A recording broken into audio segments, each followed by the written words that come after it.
wanted a little girl. Why do you want a girl? Because I had 4 boys, these little blue boys that like to rough and tumble, and I don't know, I wanted a girl in the house.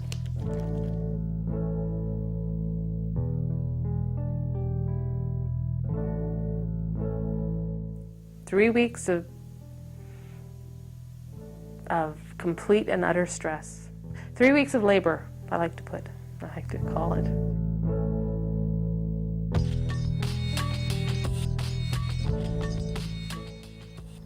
Not clean, not particularly clean. But then they lived in dirt streets with dirt yards, and like there wasn't a great occasion to be clean. They weren't bad people, they were just poor. Just really, really poor. And they, like, I don't know how many people would be living in one house by the looks of the beds. 8 or 10 people would be living in one house. And they said, if you don't take her, she'll just become a prostitute. That's what they said.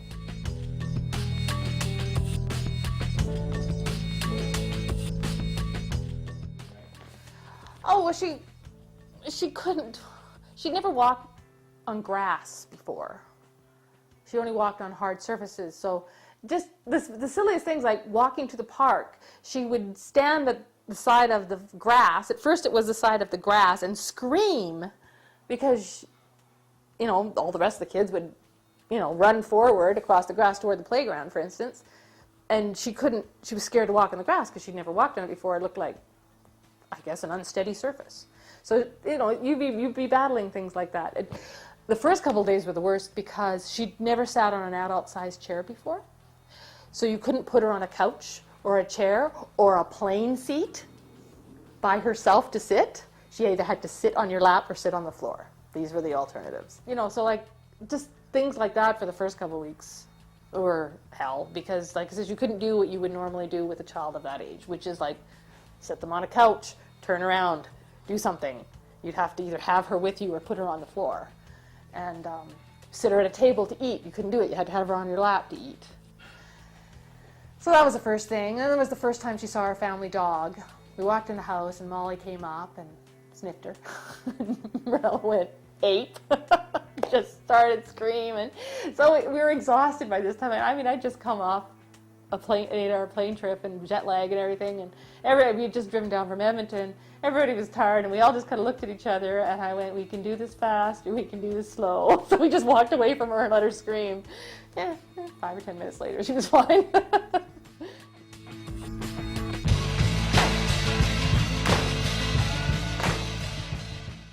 There was a significant learning disability. They called it progressive developmental delay, which is a nice way of saying she's slow and we don't know why. It's a non-diagnosis is what it is. She's, the best way anybody's ever described it to me was her GP at the time. And she said to me, there are times in a child's life when synapses have to be snapped. They're supposed to be snapped. And if a child gets to the age of 3 and synapses haven't snapped when they were supposed to be snapped, they're never going to be snapped. They're never going to function properly, or typically. So it's handicapped by neglect, we assume, because we don't know.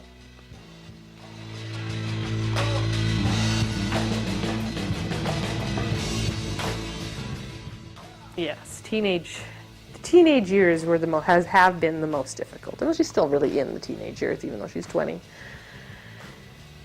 The teenage years are the most difficult because that's when her differences became even more pronounced, and teenagers don't want to be near anything that's different. And so they become cruel. And then she starts to be aware that people are being cruel. Because I think for a long time she just really wasn't even aware. But I think it's then she started to realize that people didn't like her. And she didn't know why. She didn't know what to do about it. She tried to make them like her, and then that just made the people not like her even more because she was being annoying. She finds it challenging to make friends, just because social situations, she's not very good at picking up social clues and social cues. And she thinks that if she's nice everybody must like her. And she just doesn't understand that that's not how society works. And then she starts to figure out that people don't like her, and that makes her upset. And then she tries even harder, which makes them not like her more, which makes her even more upset. And then as she got into high school, kids were just outright bullied her. And so we had to change high schools.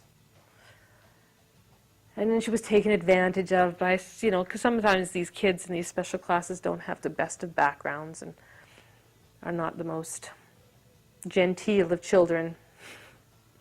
And so to try and be popular with these kids, she'd try to do what they do, and you have to really watch her because she got herself in all sorts of pickles that way, like screaming obscenities down hallways, trying to be cool, and all an effort for Mirela, for people to want to like Mirela. And every teenager, every teenage girl particularly, wants to be liked. And Mirela even more so than anybody, and she struggles more than anybody to get people to like her.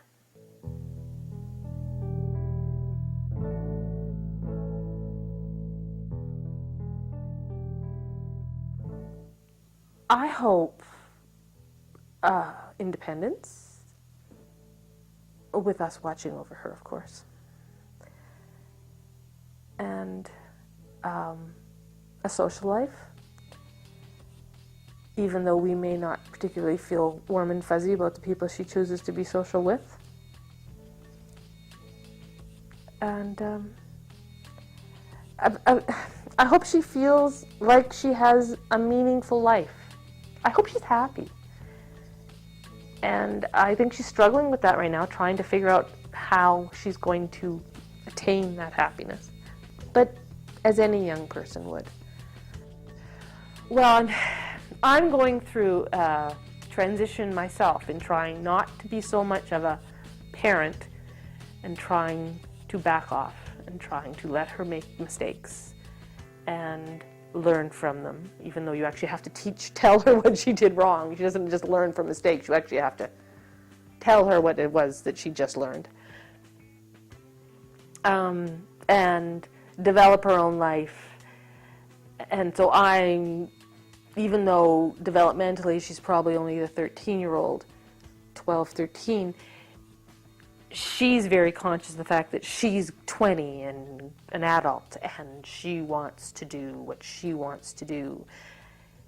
And realistically, even though her developmental age is significantly younger, I have to allow her the freedom to do that within, I suppose, certain limits. And so it's a learning experience for me these days in just letting her be. And I'm not always successful, but it's getting better.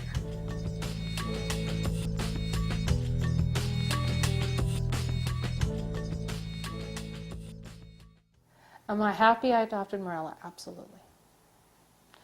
She has brought something to this family. Not always positive. She has been challenging, particularly now. Early adolescence is not an easy developmental stage to go through, especially when you're 20. And she's conscious enough of her surroundings to know that she's different and that she's mentally handicapped, and it bothers her. She hates it. So no, she's definitely a positive to the family. She's a lovely girl.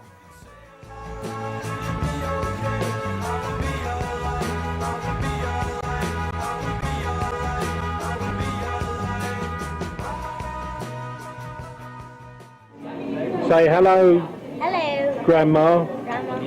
Hello, great-grandma. Hello, good Grandma. How are you? How are you?